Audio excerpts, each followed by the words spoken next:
ఇశ్రాయేలు వారులారా, మిమ్మును గూర్చి నేనెత్తు ఈ అంగలార్పు మాట ఆలకించుడి. కన్యక అయిన ఇశ్రాయేలు కూలిపోయెను, ఆమె మరెన్నటికిని లేవదు. లేవనెత్తువాడొక్కడునూ లేక ఆమె భూమి మీద పడవేయబడి ఉన్నది. ప్రభు అయిన యెహోవా సెలవిచ్చినదేమనగా, ఇశ్రాయేలు వారిలో 1000 మంది అయి బయలు వెళ్లిన పట్టణస్థులలో 100 మంది తప్పించుకొని వత్తురు. 100 మంది అయి బయలు వెళ్లిన పట్టణస్థులలో 10 మంది తప్పించుకొని వత్తురు. ఇశ్రాయేలీయులతో యెహోవా సెలవిచ్చినదేమనగా, నన్ను ఆశ్రయించిన ఎడల మీరు బ్రతుకుదురు. బేతేలును ఆశ్రయింపకుడి, గిల్గాలులో ప్రవేశింపకుడి, బెయేర్షెబాకు వెళ్ళకుడి. గిల్గాలు ఆవశ్యముగా చెరపట్టబడిపోవును, బేతేలు శూన్యమగును. యెహోవాను ఆశ్రయించుడి, అప్పుడు మీరు బ్రతుకుదురు. ఆశ్రయింపని ఎడల బేతేలులో ఎవరునూ ఆర్పివేయలేకుండా అగ్నిపడినట్లు ఆయన యోసేపు సంతతి మీద పడి దాన్ని నాశనము చేయును. న్యాయమును అన్యాయమునకు మార్చి నీతిని నేలను పడవేయువారలారా, ఆయన సప్తఋషి నక్షత్రములను మృగశీర్ష నక్షత్రమును సృష్టించినవాడు. కారు చీకటిని ఉదయముగా మార్చువాడు, పగటిని రాత్రి చీకటి వలె మార్పు చేయువాడు. సముద్ర జలములను పిలిచి వాటిని భూమి మీద పొర్లిపార చేయువాడు. ఆయన పేరు యెహోవా. బలాఢ్యుల మీదికి ఆయన నాశనము తెప్పింపగా దుర్గములు పాడగును. అయితే గుమ్మములో నిలిచి బుద్ధి చెప్పు వారి మీద జనులు పగబట్టుదురు. యథార్థముగా మాటలాడు వారిని అసహించుకొందురు. దోష నివృత్తికి రూకలు పుచ్చుకొని నీతిమంతులను బాధపెట్టుచు గుమ్మమునకు వచ్చు బీదవారిని అన్యాయము చేయుట వలన మీ అపరాధములు విస్తారములైనవనియు మీ పాపములు ఘోరమైనవనియు నేనెరుగుదును. దరిద్రుల యొద్ద పంట మోపులను పుచ్చుకొనుచు మీరు వారిని అణగద్రొక్కుదురు. కనుక మలుపురాళ్లతో మీరు ఇల్లు కట్టుకొనినను వాటిలో మీరు కాపురముండరు. శృంగారమైన ద్రాక్ష తోటలు మీరు నాటినను ఆ పండ్ల రసము మీరు త్రాగరు. ఇది చెడు కాలము గనుక ఈ కాలమున బుద్ధిమంతుడు ఊరకుండును. మీరు బ్రతుకునట్లు కీడు విడిచి మేలు వెదకుడి. అలాగు చేసిన ఎడల మీరు అనుకొను చొప్పున దేవుడును సైన్యములకు అధిపతియునగు యెహోవా మీకు తోడుగా ఉండును. కీడును ద్వేషించి మేలును ప్రేమించుచు గుమ్మములలో న్యాయము స్థిరపరచుడి.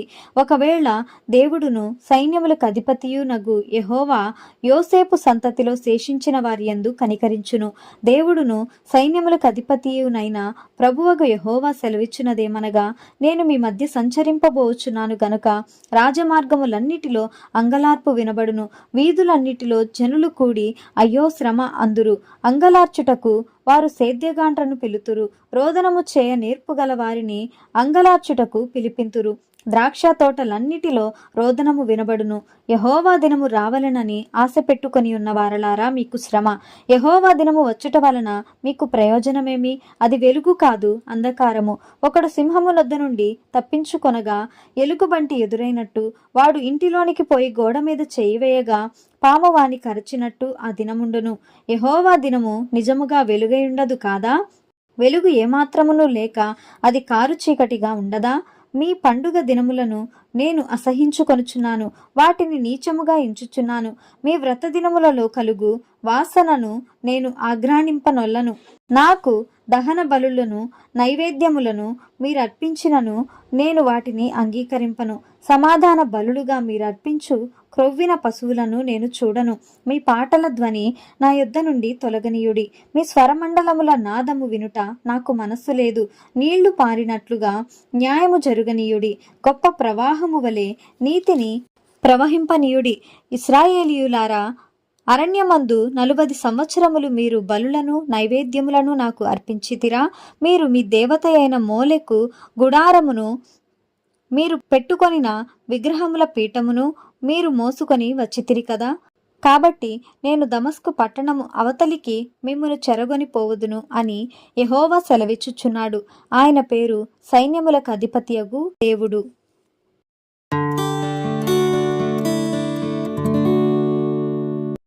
సియోనులో నిర్విచారముగా ఉన్న వారికి శ్రమ. షోమ్రోను పర్వతము మీద నిశ్చింతగా నివసించు వారికి శ్రమ. ఇశ్రాయేలు వారికి విచారణకర్తలై జనములలో ముఖ్య జనమునకు పెద్దలైన వారికి శ్రమ. కల్నేకు పోయి విచారించుడి. అక్కడ నుండి హమాతు మహాపురమునకు పోవుడి. ఫిలిష్తీయుల పట్టణమైన గాతునకు పోవుడి. అవి ఈ రాజ్యముల కంటే గొప్పవి కదా. వాటి సరిహద్దులు మీ సరిహద్దుల కంటే విశాలమైనవి గదా. ఉపద్రవ దినము బహుదూరముగా ఉన్నదనుకొని అన్యాయపు తీర్పు తీర్చుటకై మీ మధ్య మీరు పీఠములు స్థాపింతురు.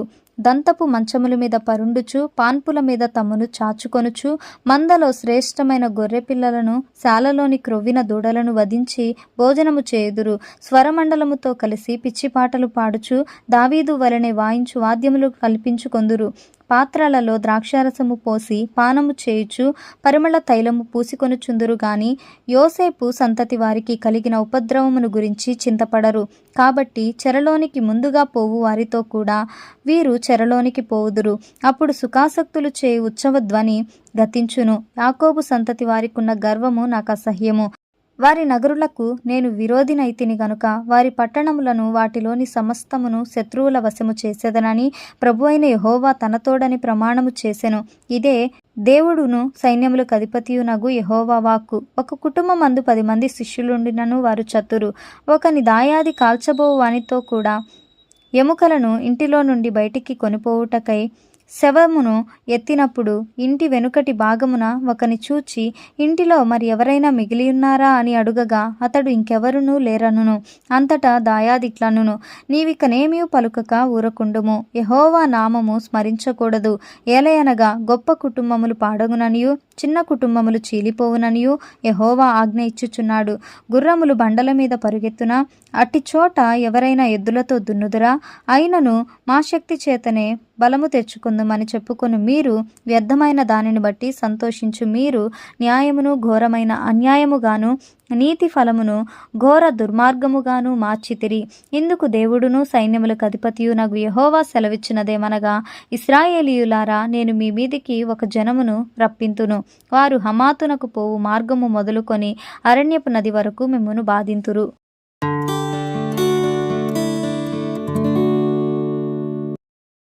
కడవరి గడ్డి మొలిచినప్పుడు ప్రభువైన యెహోవా మిడుతలను పుట్టించి దర్శన రీతిగా దానిని నాకు కనపరచెను. ఆ గడ్డి రాజునకు రావలసిన కోత అయిన తరువాత మొలిచినది. నేలను మొలిచిన పచ్చిక అంతయు ఆ మిడతలు తినివేసినప్పుడు ప్రభువైన యెహోవా, నీవు దయచేసి క్షమించుము. యాకోబు కొద్ది జనము గలవాడు, అతడెలాగు నిలుచును అని నేను మనవి చేయగా యెహోవా పశ్చాత్తాపపడి అది జరుగదని సెలవిచ్చెను. మరియు అగ్ని చేత దండింపవలెనని అగ్ని రప్పించి ప్రభువైన యెహోవా దానిని దర్శన రీతిగా నాకు కనపరచెను. అది వచ్చి అగాధమైన మహాజలమును మృంగివేసి స్వాస్థ్యమును మృంగ మొదలు పెట్టినప్పుడు ప్రభువైన యెహోవా, యాకోబు కొద్ది జనము గలవాడు, అతడెలాగు నిలుచును మానివేయుమని నేను మనవి చేయగా ప్రభువైన యెహోవా పశ్చాత్తాపపడి అదియూ జరగదని సెలవిచ్చెను. మరియు యెహోవా తాను మట్టపు గుండు చేత పట్టుకొని గుండు పెట్టి చక్కగా కట్టబడిన ఒక గోడ మీద నిలువబడి ఇట్లు దర్శన రీతిగా నాకు కనపరచెను. యెహోవా, ఆమోసు, నీకు కనబడుచున్నదేమని నన్ను అడుగగా నాకు మట్టపు గుండు కనబడుచున్నదని నేనంటిని. అప్పుడు యెహోవా సెలవిచ్చినదేమనగా, నా జనులకు ఇశ్రాయేలీల మధ్య మట్టపు గుండు వేయబోచున్నాను. నేనికను వారిని దాటిపోను. ఇస్సాకు సంతతి వారు ఏర్పరిచిన ఉన్నత స్థలములు పాడైపోవును. ఇశ్రాయేలీయుల ప్రతిష్ఠిత స్థలములు నాశనమగును. నేను ఖడ్గము చేత పట్టుకొని యెరోబాము ఇంటి వారి మీద పడుదును. అప్పుడు బేతేలులోని యాజకుడైన అమజ్య ఇశ్రాయేలు రాజైన యెరోబామునకు వర్తమానము పంపి, ఇశ్రాయేలీయుల మధ్య ఆమోసు నీ మీద కుట్ర చేయుచున్నాడు. యెరోబాము ఖడ్గము చేత చచ్చుననియు ఇశ్రాయేలీయులు తమ దేశమును విడిచి చెరలోనికి పోవుదరనియు ప్రకటించుచున్నాడు. అతని మాటలు దేశము సహింపజాలదు అని తెలియజేసెను. మరియు అమజ్య ఆమోసుతో ఇట్లనెను, దీర్ఘదర్శి, తప్పించుకొని యూదా దేశమునకు పారిపోము. అచ్చటనే బత్తెము సంపాదించుకొనుము. అచ్చటనే నీ వార్త ప్రకటించుము.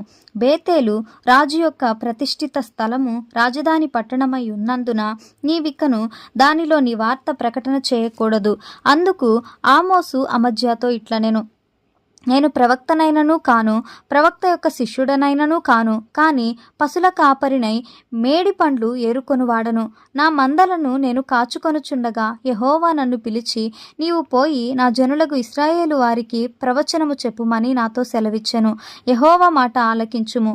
ఇశ్రాయేలీయులను గూర్చి ప్రవచింపకూడదనియు ఇస్సాకు సంతతి వారిని గూర్చి మాట జారవిడవకూడదనియు నీవు ఆజ్ఞ ఇచ్చుచున్నావే. యెహోవా సెలవిచ్చినదేమనగా, నీ భార్య పట్టణమందు వేశ్యగును, నీ కుమారులను కుమార్తెలను ఖడ్గము చేత కూలుదురు, నీ భూమి నూలు చేత విభాగింపబడును, నీవు అపవిత్రమైన దేశమందు చత్తువు. అవశ్యముగా ఇశ్రాయేలీయులు తమ దేశము విడిచి చెరగొనబడుదురు.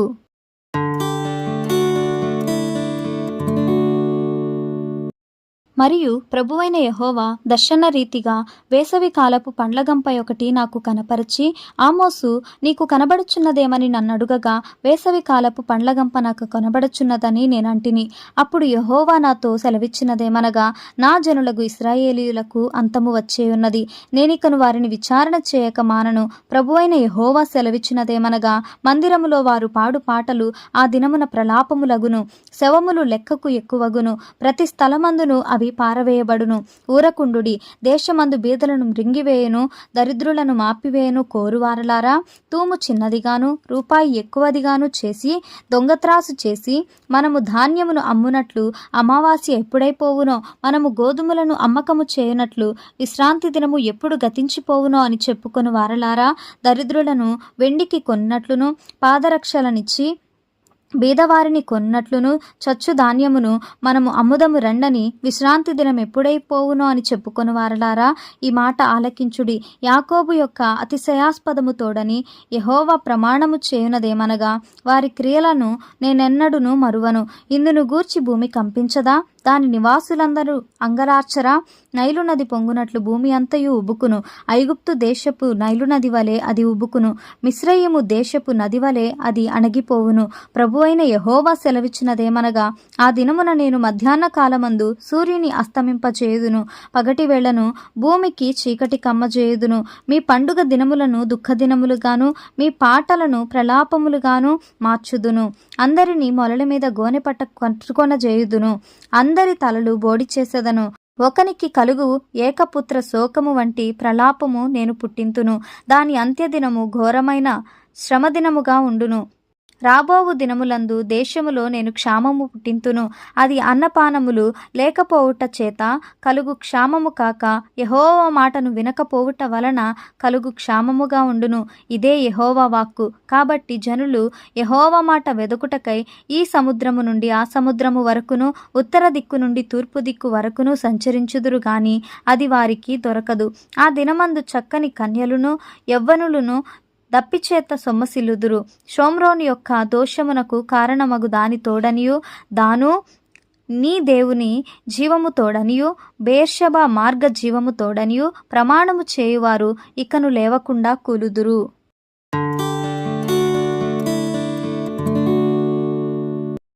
యెహోవా బలిపీఠమునకు పైగా నిలిచియుండుట నేను చూచితిని. అప్పుడు ఆయన నాకు ఆజ్ఞ ఇచ్చినదేమనగా, గడపలు కదిలిపోవునట్లుగా పై కమ్ములను కొట్టి వారందరి తలల మీద వాటిని పడవేసి పగులగొట్టుము. తరువాత వారిలో ఒకడును తప్పించుకొనకుండాను, తప్పించుకొని వారిలో ఎవడునూ బ్రతుకకుండాను నేను వారినందరినీ ఖడ్గము చేత వధింతును. వారు పాతాళములో చొచ్చిపోయినను అచ్చట నుండి నా హస్తము వారిని బయటికి లాగును. ఆకాశమునకెక్కిపోయినను అచ్చట నుండి వారిని దింపి తెచ్చెదను. వారు కర్మేలు పర్వత శిఖరమున దాగినను నేను వారిని వెదకి పట్టి అచ్చట నుండి తీసుకొని వచ్చెదను. నా కనులకు కనబడకుండా వారు సముద్రములో మునిగినను అచ్చటి సర్పమునకు నేను ఆజ్ఞ ఇత్తును, అది వారిని కరచును. తమ శత్రువుల చేత వారు చెరపట్టబడినను అచ్చట నేను ఖడ్గమునకు ఆజ్ఞ ఇత్తును, అది వారిని హతము చేయును. మేలు చేయుటకు కాదు, కీడు చేయుటకే నా దృష్టి వారి మీద నిలుపుదును. ఆయన సైన్యములకు అధిపతియగు యెహోవా. ఆయన భూమిని మొత్తగా అది కరిగిపోవును. అందులోని నివాసులందరూ ప్రలాపింతురు. నైలు నది వలెనే అది అంతయు ఉబుకుచుండును.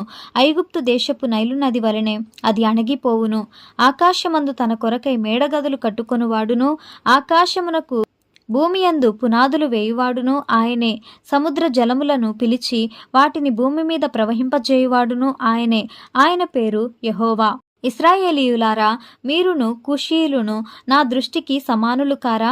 నేను ఐగుప్తు దేశములో నుండి ఇశ్రాయేలీయులను, కఫ్తోరు దేశములో నుండి ఫిలిష్తీయులను, కీరు దేశములో నుండి సిరియనులను రప్పించి తిని. ప్రభువైన యెహోవా కన్ను నా పాపిష్టి రాజ్యము మీదనున్నది, దానిని భూమి మీద ఉండకుండా నాశనము చేతును. అయితే యాకోబు సంతతి వారిని సర్వనాశనము చేయక విడిచిపెట్టుదును. ఇదే యెహోవా వాక్కు. నేను ఆజ్ఞ ఇయ్యగా ఒకడు ధాన్యము జల్లెడతో జల్లించునట్లు ఇశ్రాయేలీయులను అన్యజనులందరిలో జల్లింతును గాని ఒక చిన్న గింజైనను నేల రాలదు. ఆ కీడు మనలను తరిమి పట్టదు, మన యొద్దకు రాదు అని నా జనులలో అనుకొను పాపాత్ములందరూ ఖడ్గము చేత చత్తురు.